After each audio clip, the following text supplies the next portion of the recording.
Привет, привет, с вами Алена, и сегодня в гостях у нас девочка 12 лет с жалобами на воспаление, боль и, конечно же, вросший ноготь.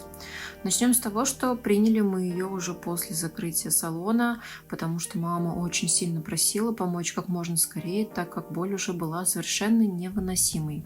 Мы посмотрели фотографии и поняли, что воспаление достаточно серьезное, и тут же порекомендовали обратиться сразу к хирургу, потому что видно, что кусочек ногтя ушел уже очень-очень глубоко. Но они сказали, что они как раз только что вышли от дежурного врача, который сказал им идти домой и просто мазать левомиколию. Поэтому они все-таки слезно умоляли.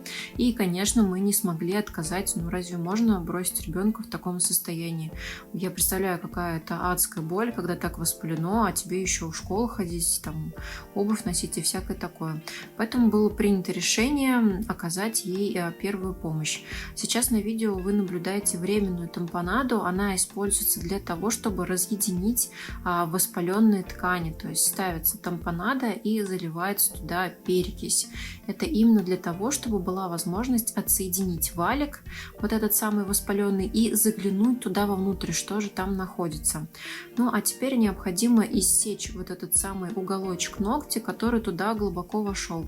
И вот здесь меня часто спрашивают, используем ли мы анестезию, там обкалываем или мажем мы что-то. Нет, мы совершенно ничего такого не делаем, просто мы очень осторожно, медленно и по чуть-чуть работаем.